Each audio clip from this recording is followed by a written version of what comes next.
What's up, everybody? Welcome back to another episode of Watch Paint Dry with me, Naruto edition. Grab your coffee, get a snack, and let's get going.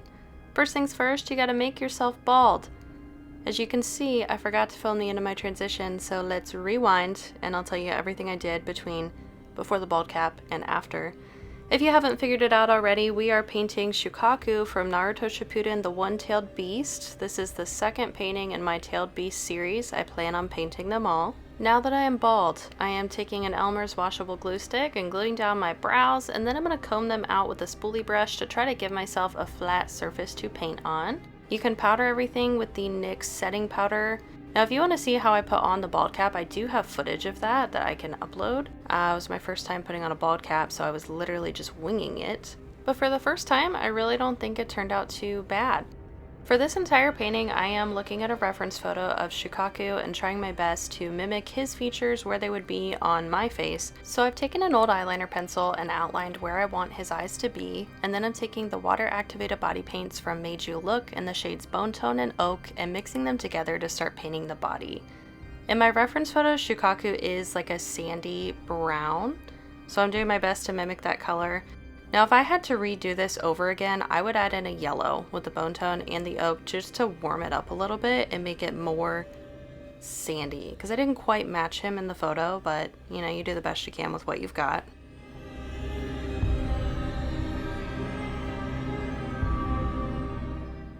It's my first time being bald and I was feeling myself. After we've got a rough coat of paint on the body, I'm going in with some Crayola Model Magic and doing the best I can to build up Shukaku's features on my face.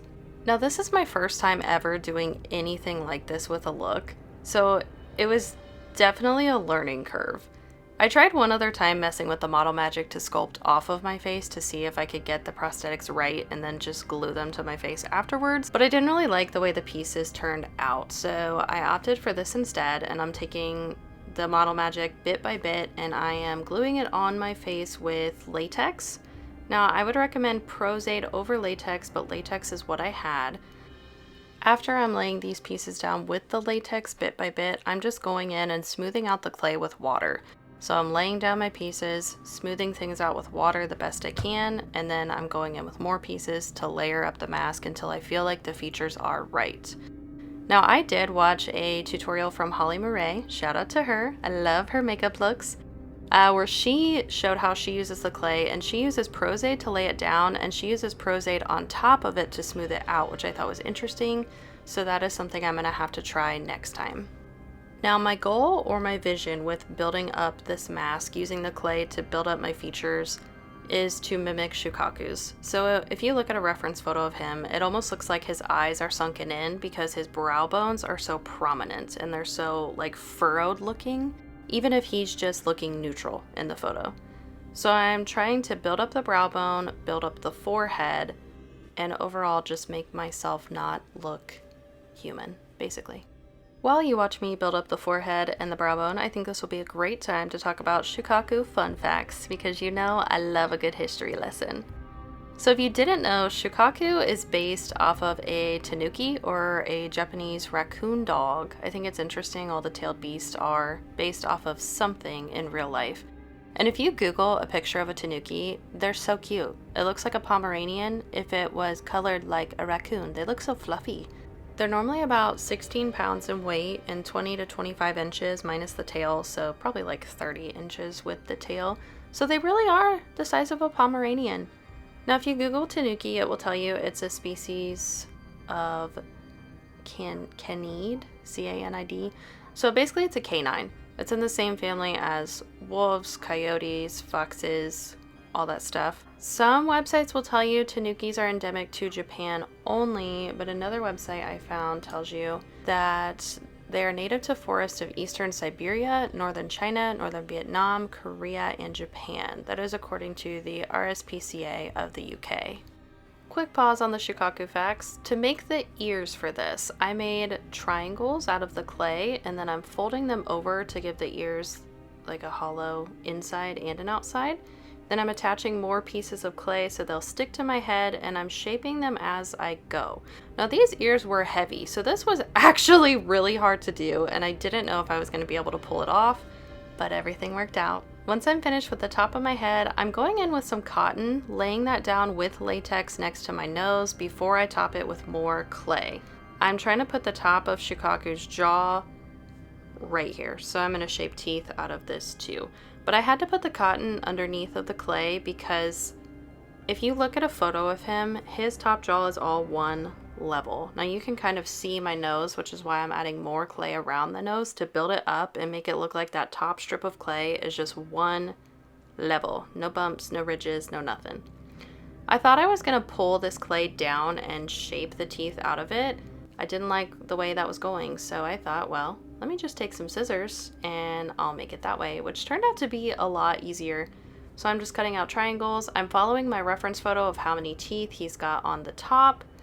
But you'll see that once I smooth this out at the nose, I realize that I don't think the top jaw is wide enough, so I end up adding more teeth to this to make it just a more cohesive piece.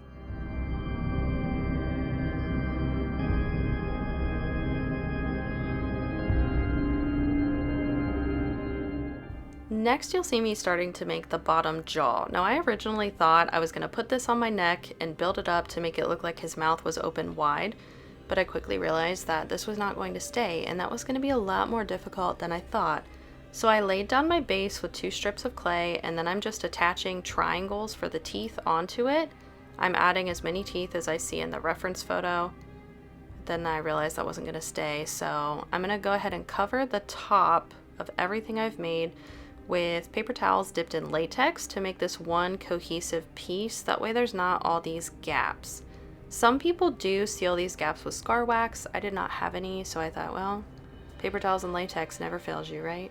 Another Shukaku fun fact. You probably know his most well-known Jinchuriki is Gaara, the 5th Kazekage of the Hidden Sand. Shukaku is known to be affiliated with the Hidden Sand throughout most of his history.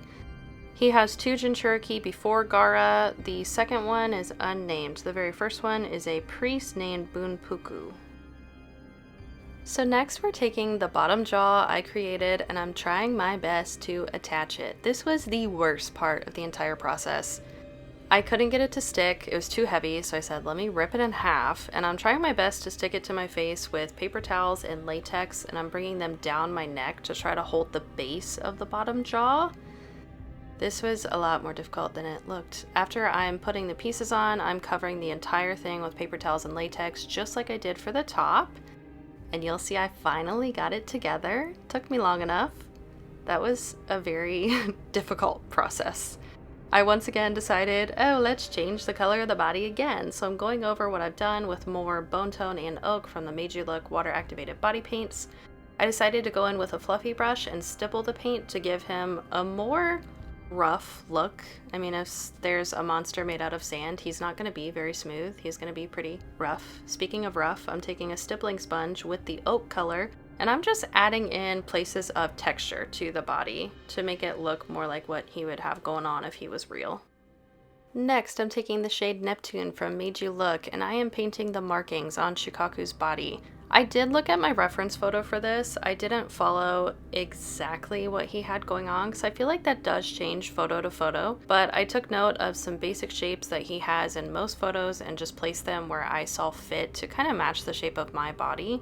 After all these markings are laid down with the blue body paint and I feel satisfied with the way it looks, I'm going to go back in with some brown eyeshadow from the BH Cosmetics 120 color palette first edition, and I'm shading around the markings just to give them more dimension, make them look a little bit more realistic. Another Shukaku fun fact, if you've seen Naruto, you already know that Shukaku was placed inside of Gaara when he was still in the womb, before he was even born. Which is insane. Talk about crazy scary. Shukaku also has the ability to control Jinchuriki in their sleep, which proved to be pretty problematic for Gaara growing up. I mean, how terrifying is that? But then as he gets older, he has a little bit more control over Shukaku's power that we witness in Naruto Shippuden before Shukaku is extracted from him. Side note, powder the shit out of your prosthetic when you're done, because the latex always is shiny when it dries. So you need to powder it down to make it matte, and then I'm going on top of the mask with the same paints we use for the body, so the bone tone and the oak colors. I will say for powdering a prosthetic like this, if you have a loose setting powder, that's going to work a lot better than a pressed powder. press powder is all I had when I painted this, so again, you do what you can with what you've got. When painting the mask, I'm also going to do the same thing I did for the body, use a fluffy brush to create a kind of stippled effect with both colors to give him a more sandy, rugged appearance. Just in case you haven't guessed it by now, Shukaku's special power? Manipulating sand. What a perfect fit for Gaara to be the Jinchuriki. Shukaku also has a crazy rival with Kurama because Kurama's got 9 tails and he's got 1, so he considers him to be his fiercest rival. It's honestly the funniest thing to me throughout the show to watch. Once I'm satisfied with the color of the mask, I'm taking that same blue shade, the Neptune from Made You Look, and I'm painting his ears, because if you look at a reference photo, the outsides of his ears are the same color as the markings on his body. This point was when I said, alright, like it's coming together. I don't totally look like trash anymore. Next, I'm taking black water activated paint from Mayron to fill in the nose and the inside of the mouth behind the teeth. The reference photo I had was a lot more 3D in the open mouth, but at this point the prosthetic was on and I realized how difficult that was going to be to paint behind all the teeth. So I said, you know what, let's just fill this in with black and we'll call it a day. If you paint this at home and you want the mouth to look more 3D, I would 10 out of 10 recommend starting your paint before applying the prosthetic, because then once the prosthetic is on, you can adjust your paint from there to fit what is actually seen around the prosthetic. I'm also taking that same black paint and filling in my eyes where his would be, because his eyes are pretty dark except for the pupil, and I've left an open circle on top of my eyelid where I am going to take yellow body paint from Made You Look. It's in the shade Sunflower, and I'm putting like a cross shape, and then I'm going to put a little black dot in the middle of the cross to simulate a pupil. This is not my best paint job with an eye on top of my eye, but that's difficult. It's something that I would like to get better at, but you only get better if you practice, and this is kind of practice, I guess. I decided I didn't like the shade of the ears, so I went over that with a darker color, and then I'm filling in the area in my eye with black eyeshadow, and then I'm taking white water activated body paint and just outlining the circle where the eye would be to kind of make it look a little bit more realistic.